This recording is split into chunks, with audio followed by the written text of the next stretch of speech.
Hello, and welcome to the Rossaround Backstage Podcast, talking with artists, technicians, musicians, producers, directors, and all the interesting and talented people that make it all happen for you. Hi, everybody. This is Ross Pallone with the Rossaround Backstage Podcast, and I'm here today at my home studio in Thousand Oaks with Mary Harris. Mary is a singer and keyboard player in the group Ambrosia, and she is married to Burleigh Drummond, who is the drummer, an original member of Ambrosia. And Mary's going to tell us about her career. So we'll get started with our first question. Mary, how'd you get into this business? Well, it started when I was very young. My mom is a classical piano player, and I remember very clearly my dad bought her a piano when I was 4 years old, and I remember her sitting at the piano and just playing. And I was so enthralled with it that I would sit next to her and pick out the left hand with her, and I just wanted to play piano so bad, even at such a young age, that I can even remember so clearly.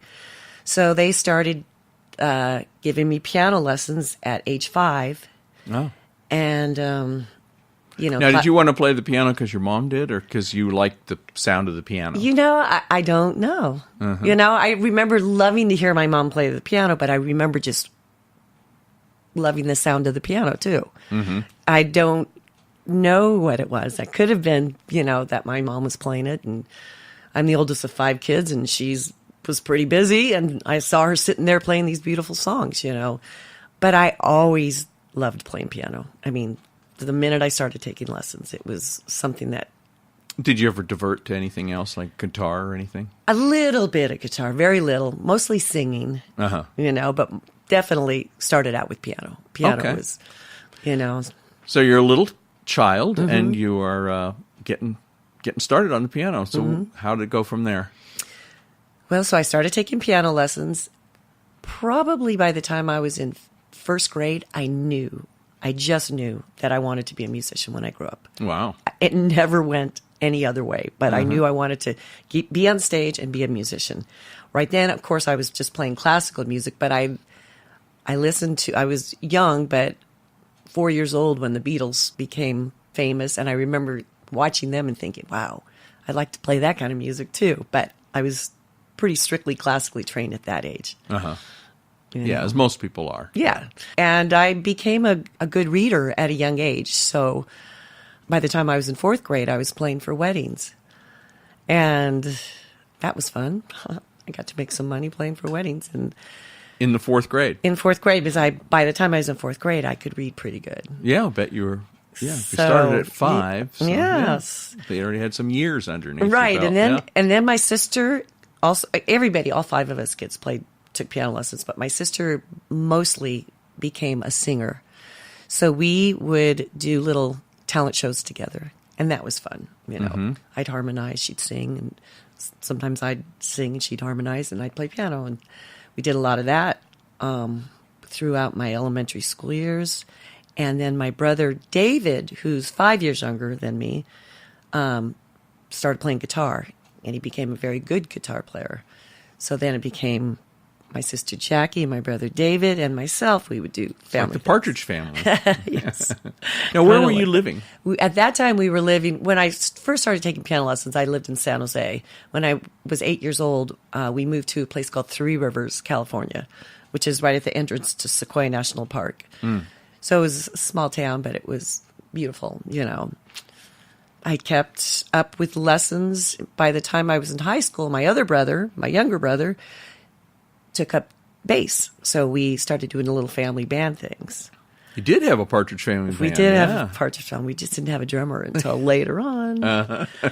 Then, once I got in high school, I kind of wanted to branch out with other people. So I formed my first little rock band when I was a freshman in high school with some musicians from high school. Mm-hmm. And that was fun. We did a lot of Jethro Tull and just some Jimi Hendrix. And I just was kind of getting a little bit tired of the classical. So we kind of branched out and did that for a couple of years. Did you guys do some original songs too? I started writing when I was in 6th grade.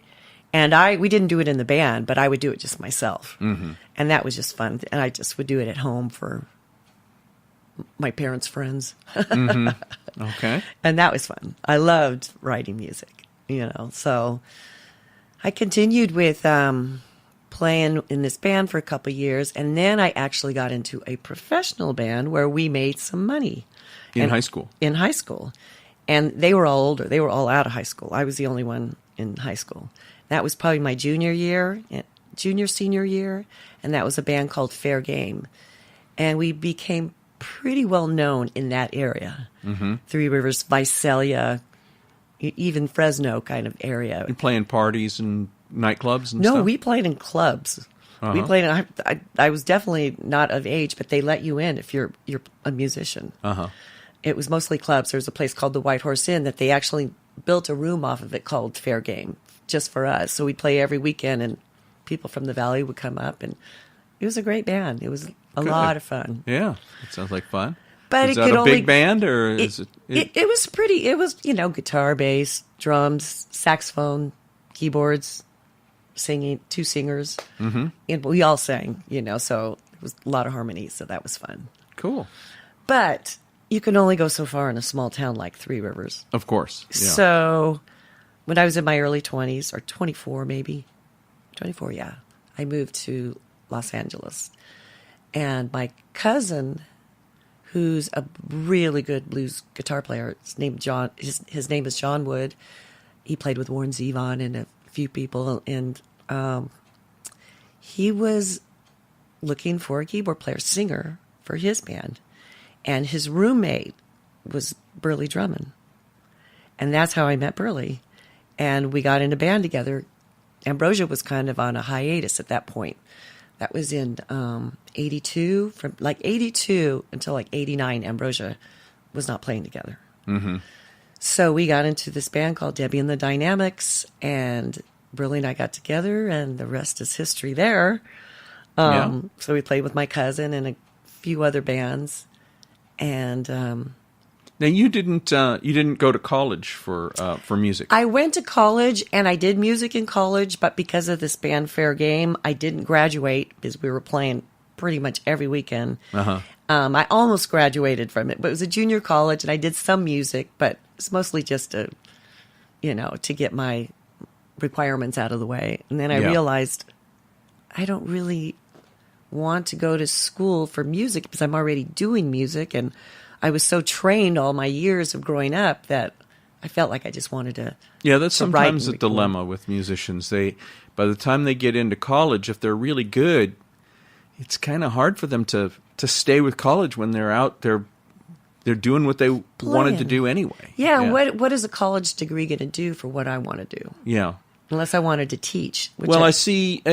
Teaching would be one thing, and then I know a lot of guys who want to do like arranging and stuff like that. Mm-hmm. That having the college experience is good for them because they have an orchestra at their disposal and exactly that sort of stuff. Well, and that's the other thing. When I was 18, I started teaching piano and voice too privately, so I was already teaching, and that was a great thing to have on the side because it's not like you're going to make a lot of money at that age touring unless you're already in an established band, which I wasn't at that time. So I started teaching my senior year of high school, and I still teach piano and voice privately. Mm-hmm. And that helps, So, going back when I was in Fair Game, I got to write a lot more, and we performed a lot of originals along with cover tunes. So that became really fun for me. I mean, that's really what I wanted to do was write. And Burleigh was in this band with you? No, this is Fair Game. This is before Burleigh. Oh, okay. This is the band that I was in professionally in the end of high school into my early 20s before I moved to LA. Okay. Uh-huh. So moving to LA, I got asked to be in this play with a guy named Randy Sharp.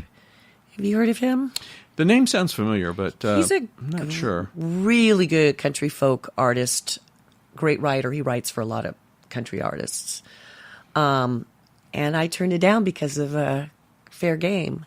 And then I realized a year later I wish I would have taken up on that because I would have gotten a supplemental pay each week. I would have got to play with some great musicians. And L.A. was really where I needed to be musically. Yeah. So a year later, I quit the band and moved down to L.A. and met Burleigh and then started playing in a lot of bands with him. And then probably a year, maybe not quite a year after that, I got into an all-girl band called Red Shoes. And that was a lot of fun for a while. That went so far. And then I got pregnant, had my son, Mickey, which they also call Burleigh Drummond, and started playing a little bit on the road here and there with Helen Reddy, which there's a funny story there if you want a funny story. Let's hear it. Okay. Yeah.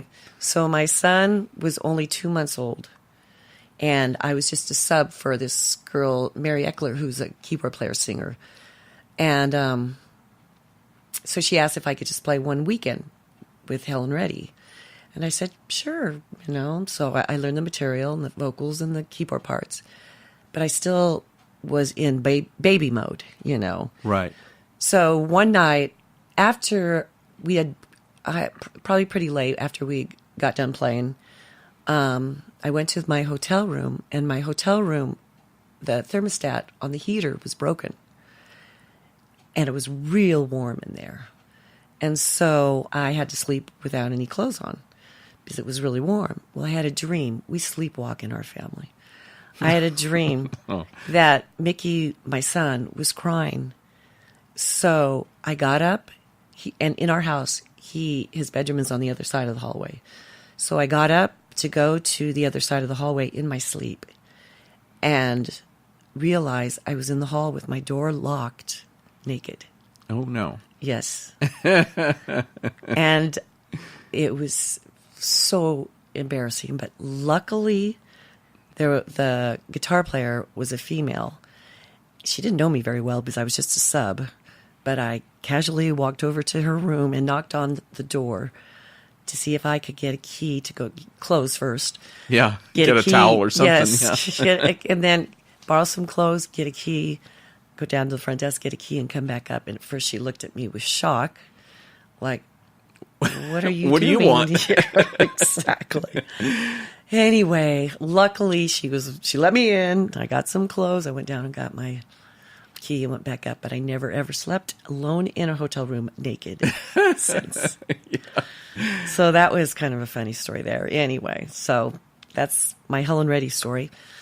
Then a couple of years later, I got into, I started doing more session work. And then I quit Red Shoes and just did some cover gigs here and there. Then I got asked to be in a band called Animalogic. With my son was 2 at that time, and that was with Stewart Copeland, Stanley Clarke, Yeah. Debbie Holland, Michael Thompson, and I was singing backgrounds and playing some keyboards with a girl named Rita Troyer, and that was a blast. It was a lot of fun. We did a little California tour and a little European tour, and that lasted for a couple of months, and then they decided, was it a couple months? 2 or 3 months. And then they decided to take a hiatus from that, and then they got back together, and they just kind of narrowed it down just to guitar, bass, drums, and Debbie Holland, the lead singer. But So you weren't included then? Not at that. And at that point, it was hard for me to anyway because my son was so young. Even though we had au pairs, it was hard for me to be on the road that much anyway. Yeah. So it kind of all worked out. Yeah. So that stopped, but it was a lot of fun. And we got to do a little bit of recording and, a lot of shows. So that was a blast. And I had already played in a band with Debbie and Michael Thompson because Debbie was, when I said Debbie and the Dynamics, when I first got into a band with Burleigh, that was the Debbie. Oh, okay. So that's how I knew her. That's how I knew Michael Thompson. And then, got Yeah, to those play. are all great musicians. Oh, yeah. they're great. What a great band. It was really fun. And you were still pretty young. You were in your early 20s? Yeah, right? No. At that point, I was, let me think here. How old was I? No, I was in my early 30s because we didn't have my son until I was 30. Okay. So he was 2 years old. I gotcha. So I was 32 at that point. Mm-hmm. Then a year later, I got into a band with, as a singer, Jimmy Buffett. Nice. And that was a nice gig. You're playing really big gigs then, Yes. right? Stadiums and Yes. stuff. Yeah. For 4 years. Wow. And I just sang. I didn't play keyboards in that one, but he's had the same keyboard player since the beginning, who's still with him, Mike Utley, who's phenomenal. So that was one of the first gigs, except for session work, where I just sang. Mm-hmm. So it was interesting. It was a lot of fun. That sounds interesting. There's got to be some stories from a Jimmy Buffett tour. Oh, gosh. Yeah, I mean, the audiences were crazy. Yeah. So they were like Parrot Heads were just a place you didn't want to go out to because it was just crazy. But, yeah, we used to do, my friend Bree, Darlene, who was in the band, also, we would create this bus theater thing. So there'd be 2 buses, and we would create this bus theater where we would do it through the windows and actually have competitions, little plays and little dress-ups and just crazy stuff. When you say you did it through the windows, you mean between the 2 buses? Between the 2 buses. While they were moving? While they were moving. Oh. I mean, that's... and Bree was one of those kind of people where she would write scripts. So we would outdo each other. I think we won usually. Of course. I think our bus usually won. Just crazy things. And they'd have to guess what we were doing. Almost like pantomime stuff, you know. So that was fun. Now, when you were in with Jimmy Buffett, was it a hard schedule, or was it like a show every other day, or? You know, the first year I was in with Jimmy, it was 3 months pretty straight on the road. But he would do like 3 days on, 1 day off, 2 days on, 1 day off. Uh-huh. Okay. Pretty okay schedule. Yeah, and not bad. We got treated great. Yeah. You know, so this was a total bus tour, but we always stayed in really nice places. Mm-hmm. So that was great. Great catering. It was. Yeah, when you're on those really big tours like that, they can treat you well because there's so much money being made. Right. That, yeah, okay, yeah, you want this? Yeah, we can do that. We can do that. Exactly. Yeah. And you have fantastic catering that you get to know the caterers and everything because they're there with you every day. It was great. And they get to know you and what you like. Exactly. Yeah, very nice. Yeah, those are pretty cool tours to be on. It was a great one. And so Burleigh and I realized at that point, so I was on the road for 2 years with Jimmy. Then I took a year off. I quit because my son was going to be in kindergarten and I just felt like I wanted to be home. So that year that I quit, Burleigh and I decided to put something together ourselves, original music. Mm-hmm. So we put together a band called Tin Drum, which was all Burleigh's and my originals, which was a lot of fun. You know, we were handing each other off in the airports. Handing our son off in airports, and we decided we wanted to do something together. So that was fun. We did that, and we wrote, and we did a CD. And then the next year, the Jimmy Buffett camp called me and asked if I was interested in coming back because the tours weren't quite as long. And I thought, oh, man. You know, so I remember talking to Burleigh about it, and there was another guy at the house recording. And I said, I don't know if I really want to go back or not, but, you know, maybe if the money's right, I'll if it's not as gruesome of a tour as far as scheduling. Yeah. So I decided, you know what? I'll just ask for twice as much. They'll probably say no anyway, you know, just to see. Mm-hmm. And they said yes. Wow. So I thought, okay. So I did it for another 2 years. And then I realized it really wasn't the money. The money wasn't the reason that I quit. It was because I wanted to be home with my son. Yeah. So after a couple of years, even though it was only in the summer, and I had him out on the road as much as I possibly could with me, I decided it was just too hard to be on the road that much with a small child. So I quit again. While you were touring with Jimmy Buffett, what was Burleigh doing? Well, Burleigh started, when my son was 2, Ambrosia got back together. Oh, okay. So, yeah. So let's go back to when I first started Jimmy Buffett. Uh-huh. Ambrosia got back together. So they started doing more stuff. You know, mostly getting back together, and they started playing live again. So between that and doing Tin Drum, he did a lot of other bands too. We did some casuals and we did some session work. So there was a lot of things going on at that time too. So once I quit Jimmy Buffett, we really got into Tin Drum pretty heavily, and he was still doing Ambrosia. So that would be, let me think, what year? That would have been the early 90s. So, yes, and then I started doing more session work, too, like with Carole King and different people in the studio. So I was doing that. We were doing tin drum. Mostly tin drum at that point. And, like, Burleigh was doing Ambrosia. And this was before I started doing Ambrosia. Skipping some years here.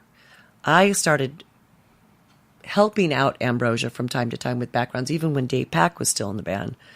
He would every once in a while ask if I would come and sing backgrounds on this show or that show or whatever, if they were short a singer. And play keyboards too, or just sing? No, at this point I was just singing. Mm-hmm. I didn't play keyboards in Ambrosia at that point. And then when Dave left the band, which was in 2000, at this point, 1996, let's go back, I had a baby girl named Sierra. Mm-hmm. And so I didn't want to be on the road at that point because I'd already had done that when my son was a Right, baby. you didn't want to do it again. I didn't Plus want to. Now you have two kids. Now I have two kids. Yeah. So I would do little short things here and there, you know. So in 2000, when Dave left the band, they got another band together, and I would be the sub when they would lose their high tenor singer or keyboard player. I would kind of be the sub. And that was perfect for me because I didn't want to be on the road that much. You know, and then in, was it 2008?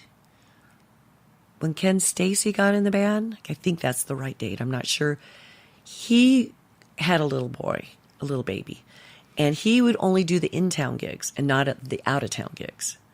So I would do some of the out-of-town gigs, and then he got the gig with Michael Jackson.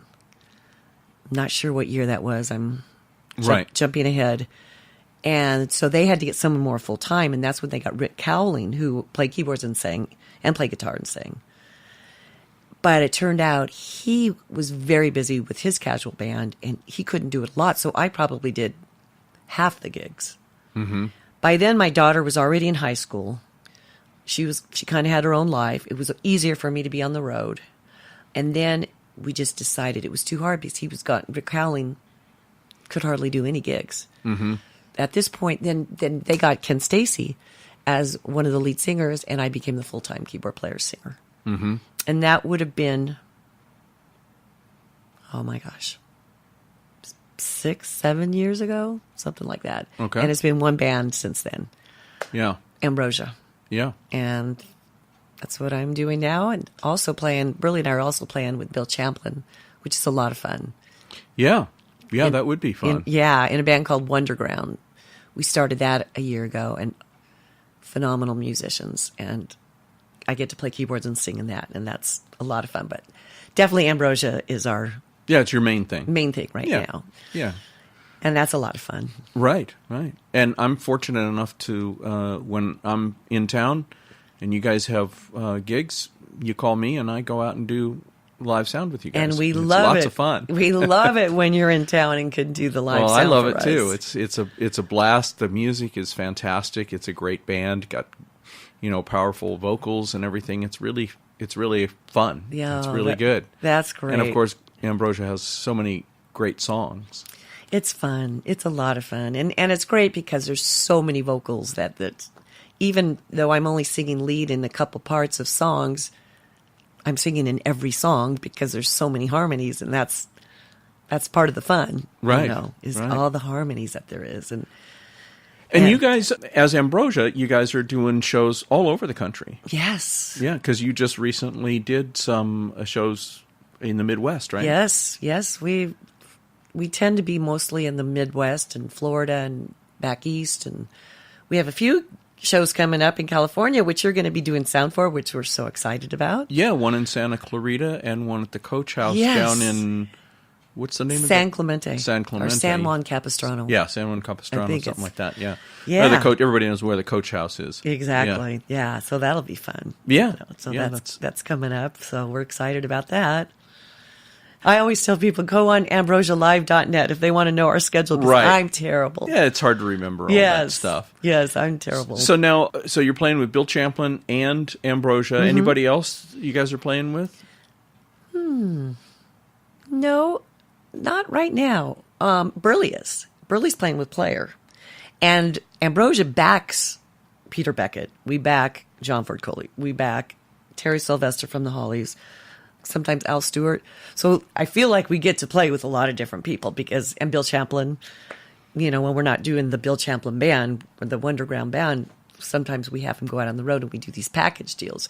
So I feel like we're pretty busy doing that and session work and stuff. So, you know, I still teach piano and I still teach voice. So, and your kids are all grown up now, so it's not really a factor anymore. We're empty nesters now, and my son is actually in a band called Everly Brothers Experience, and he's on the road more than we are, 10 months out of the year. Wow. So he's super busy. And what does he play? He plays drums and sings. Went after his dad's footsteps, huh? That's it. And he actually plays drums. He plays keyboards, guitar, sings, but in this band he plays drums. And he has a little girl, so we're grandparents. She's 3 years old. And okay. She's our little pride and joy. We love that. And she's musical already too, so there's definitely no shortage of musicians in this family. No. So that's fun. So now, since you've been in the band in Ambrosia, have you guys been working on some new original material that might turn into a new Ambrosia record? Well, it's so funny because 2 years or 3 years ago, we had a 2-month period where that's all we were doing was writing and recording. And then, so we have enough songs for an Ambrosia CD. It's just getting in the studio and doing it. We do a couple, one that Ken Stacy and I wrote live, a song called Satellite, and another new one that Joe wrote. That's right. Last time I did a show with you, we did that song. We do that song live, and another one called Hopes and Dreams, which is a song that Joe Puerto wrote. So there's a few that we do live, but getting in the studio, I mean, if I had my druthers, we'd be doing it every day. But between everybody's schedules and our tour schedule, and it's sometimes it's, you know, I think that's coming up though. I think everyone's realizing we got to get in the studio and do a new album. So yeah, you should. I think so. I want to. I for sure want to. So now talking about Ambrosia, let's talk about Ambrosia. Who it consists of? There's still the 3 original members, which would be Joe Puerta, Burleigh Drummond, and Christopher North. Exactly. And then the rest of the band is you, Doug Jackson, and Ken Stacy. Right, on the lead vocals and acoustic guitar. Mm-hmm. It's a lot of fun. Yeah, it really is. Great vocals too. You and Ken, Joe, all great singers. Yeah. Oh, thank you. Well, we finally have the blend because we've been doing it for so long. And I mean, we always had the blend. It was a good blend between the different textures of our voices. And the fact that this is probably the longest period of time since Dave Pack years where it's just been one band. I think Ambrosia's pretty tight. More in demand now because it's just one band. It's not like, who's going to be in the band on this gig? Who's going to be in the band on that gig? You know, right? It's pretty steady, isn't it? It's very steady. It's just one band now, and that's fun. You know, we all know each other, and we can write together, we can play together, we can sing together, we can work off each other, and that's great. And most of the time when you're touring, you're going out and you're doing short stints. You're not going out and doing like 3 months tours. They're usually like 3-day weekends or sometimes 2 days. Every once in a while we get a whole week, then we come back. So they're not long stints. We wouldn't mind having a long stint here and there, but that's just kind of how it worked out. You know? Yeah, right. Well, you know, whatever. You know, in this business, you take what you can get. Yeah, that's right. It doesn't always. You can't always say, "Oh, I want to do this and I want to do that." Well, things just happen. Yeah, and it kind of works out for us too, because then we can keep our session work going, and you know, we could play with people like Bill Champlin and see our family and write music. And I mean, in some ways, it's. I think it benefits us. Well, everybody has. I would guess that almost everybody has other things going. I know Burleigh plays a lot of sessions. Yes. And like you said, goes out on the road with other people sometimes. Yes. I know he's a workaholic. Oh, he is a workaholic. Because I've been with you guys coming back from a gig, and he's like, you know, gripping the wheel, trying to get back quick because he's got to go and do another yes. session or something, right? That's Burleigh. Yeah. That's Burleigh. And the cool thing is we can do session work for other people and be all the instrumentalists, because I can do the keyboard bass, I could do the strings, I can do he does the drums, he does the engineering, he does the recording. So somebody can come into our studio and we don't have to hire any other musicians. Mm-hmm. And that's nice, so that helps us get more session work because of that. And you guys have produced some people at your home studio yes, we too, have. right? We have done that. You and Burleigh together? Yes, and that's been fun too. I've actually had students, adult students mostly, that have come in with maybe lyrics and they need melodies and songs. So we'll write the songs and then we'll produce them in the studio and create a CD for them. And that's nice, And that's something luckily that we can do together, and not have to hire. I mean, sometimes we'll hire a sax player You're right. or a lead guitar player, but we don't have to, and that's nice. Mm-hmm. So there's plenty of musicians around here, isn't there? Yes, there is. Everybody. Even in so Thousand many Oaks. Well, that's what I mean. Yes. Thousand Oaks, Westlake, Agora, Newbury Park, this whole area is filled with great musicians. I think a lot of people want to be close to LA, but not in LA. Yeah. That's us for sure. Yeah. We lived in the area long enough to feel good about being out here and being able to go there if we need to. Yeah, you can go there if you need to. And nowadays, the way things work so much is people just send you tracks over the internet and then you add to it. Or exactly. And everybody has their home studio practically. So you can do that. Yeah, it's kind of the way it works now. Yeah. People do the same with me. They send me songs to mix here. And right. So I don't have to go and sit in some control room somewhere else. And so, there's a lot of bad things about the way the music business has reincarnated itself, but at the same time, there's some kind of cool things about it, too. It's true. I can get up and sit here in my underwear and work, Exactly. and then stop when too. I need to and go That's do right. something else and then come back to it later. And so that part of it is kind of nice. Yes. I kind of like that. Yeah. Yes. You work with Alan Parsons. Correct. And one of the songs that on Burleigh's on my CD called Surrender, he actually helped produce. Oh. Yes. And he, of course, Alan worked with Ambrosia too. Right. So we got to Early know years. him as a friend and he's just great. Yeah. We just love him. Yeah, he worked on the first two Ambrosia albums. Yes. Yeah. Yes. And he heard this one song of ours, Tin Drum, and he said, I would love to go in the studio and help you guys produce that. And he did. And we were like, thank you.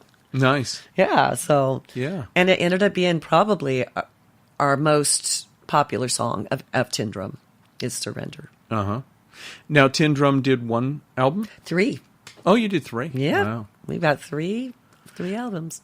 Ever go out and work as Tin Drum anymore? Every once in a while we'll get a gig. We think about it. If we had time, we would because we loved it. But I think we have a gig. We keep canceling on bogeys. I feel so bad because they want us to play there, and we'll schedule a gig, and then we get an Ambrosia gig and have to reschedule. So I'm not sure if we have. But we did just play a gig in Camarillo Library like 2 months ago. Now, who was in the band Tin Drum? A bass player named John Davis, great bass player, singer, and the guitar player is Kevin Longden, and he's a great guitar player, singer, and then just Burleigh and me. Okay, so it's just four pieces. Yeah. Well, it's good to keep it small. Yeah, and Burleigh and I have done it as a duo before too, and that's fun too. Uh-huh. Because you kind of we're doing our own originals, so we can do what we want with them. Sometimes stripped down to a duo is kind of fun too. Now, you as a piano teacher, and you do the private lessons and singing, what kind of students do you get? Young, old? I get a mixture. Everything. I probably have 50% children, 50% adults. And they're all very understanding of me being on the road. So there's weeks where I can't teach, but they're into it enough that they'll take it. They'll take what they can, Right. Well, it doesn't sound like it would be that big of an inconvenience to them. Yeah. No, and usually it works out that Tuesdays I'm home. Not always, Right. but Yeah, usually most of the Tuesday. time. So I cram as many as I can on Tuesday. So when somebody comes to you and they want to learn piano and they haven't played before, do you teach them classical music first? Well, yes. I start off with the basic theory. You have to kind of do the classical thing. But I don't, if they want to do more than just classical, I'll teach different styles. But to start off, you kind of have to do the classical thing to get the basics. And then I branch out, Yeah, because most kids, right, unless their parents are telling them, no, you have to do this, most of them want to play what they hear on the radio. Exactly, don't they? and I do that. And I also do a by-ear training thing for boogie-woogie kind of piano playing. I give them that choice, and 99% of the time they want to do that. And that's just fun, and I just make them little CDs, and I'll give them a left hand to do, then a right hand to do, and down the road they end up putting those together, and those are fun. And that's all just ear. Because I didn't have that as a kid. I didn't have the ear training. I taught myself that.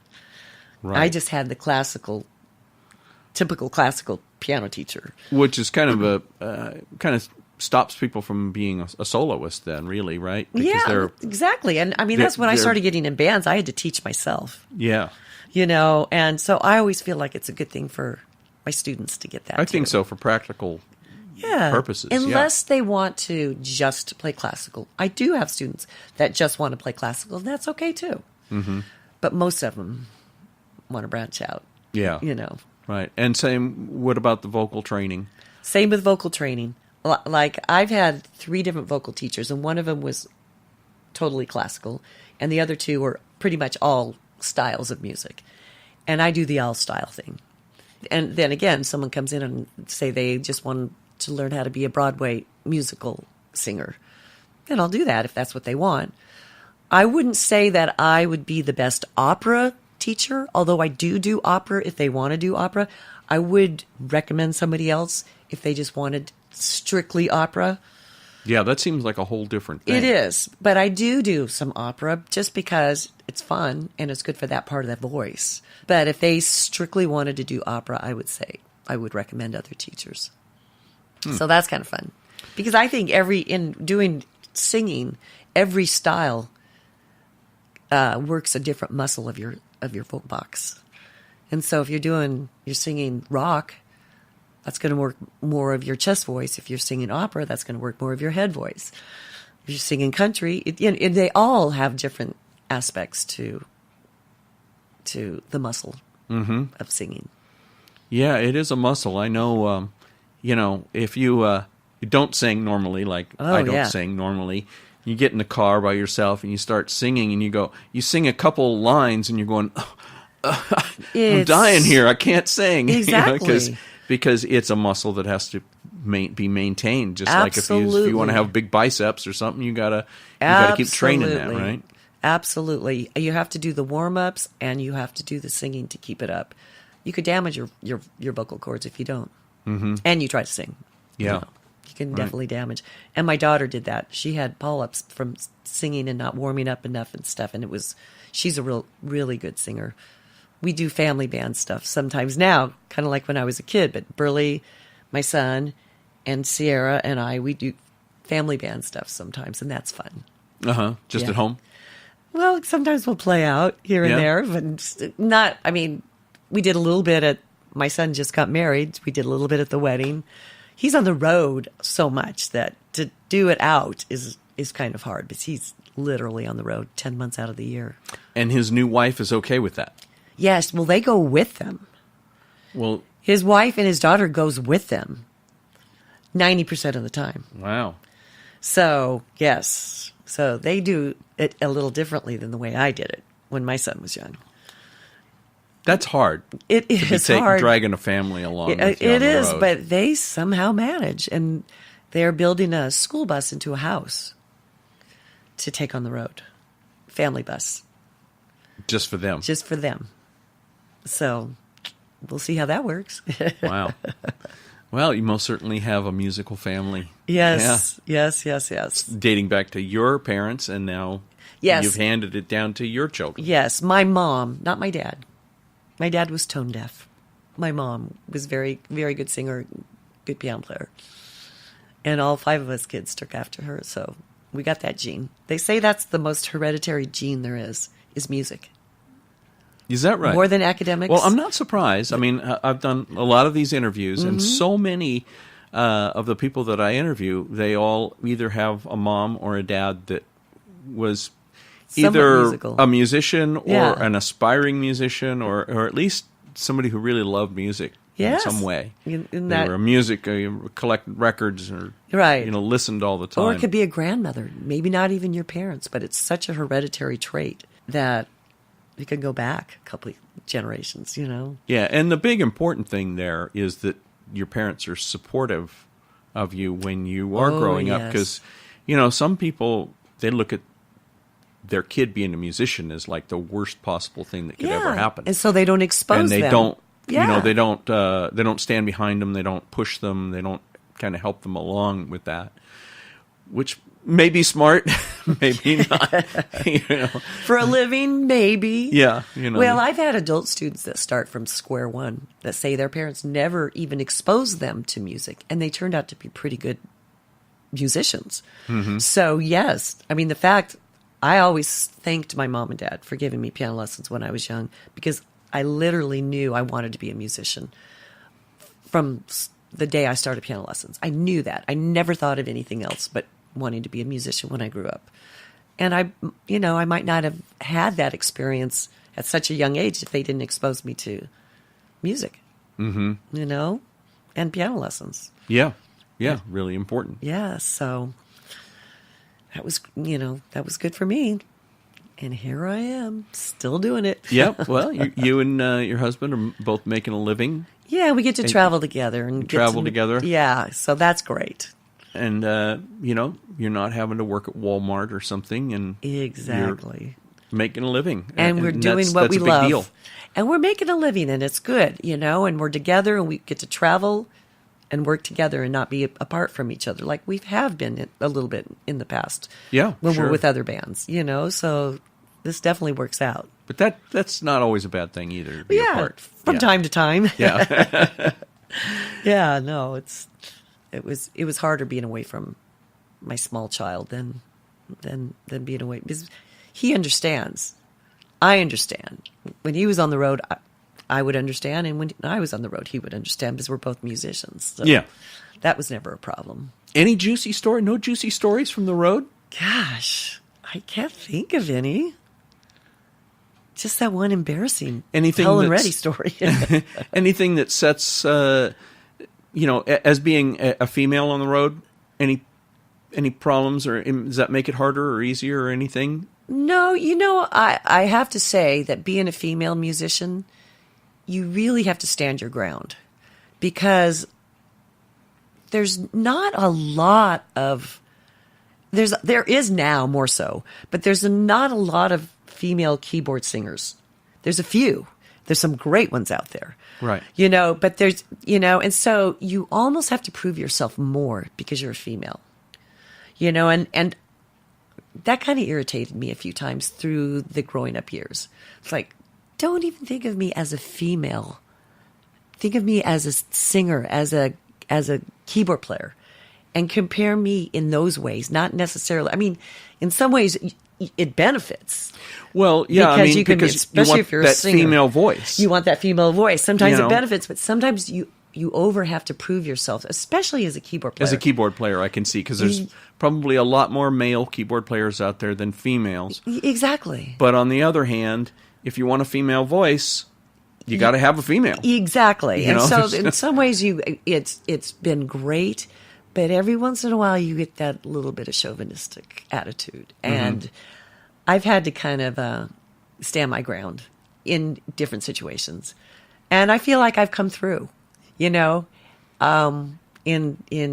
lot of ways to get that point across. And there's sometimes that I would love to really sit down and with 5 or 6 just female keyboard players and just share stories. Right. Well, you could arrange that. Oh yes, yeah. I could, because a lot of them are my friends, you know. But sometimes that could. But then, like I said, on the other hand, like you were saying, it's benefited to being able to sing and play keyboards, and be in a band and sing lead and sing backgrounds, not Yeah. just backgrounds, that's Right. helped. Well, it's always valuable to have, when you come into a band, you hold a lot of value because not only can you play keyboards, but you can sing. Right. So you've got two things. Right. Whereas somebody else may be, well, I'm not really a singer. I only play keyboards. or Right. I only sing.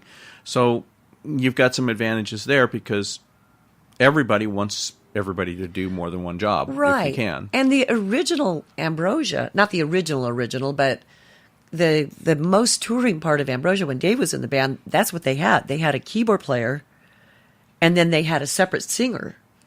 They didn't have a keyboard player singer Oh, right. back in the day. Uh-huh. So, that helps, especially in a band like Ambrosia, because it's a total heavy vocal band, Right.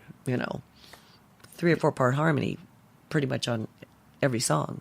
Yeah. At least 3 parts, that helps in that. But yeah, I can't really think of any juicy stories. Oh, well, that's okay. That's okay. I thought I'd see if I could just pull one out of you. I'm not, then I'll leave here and I'll go, oh, I should have said that.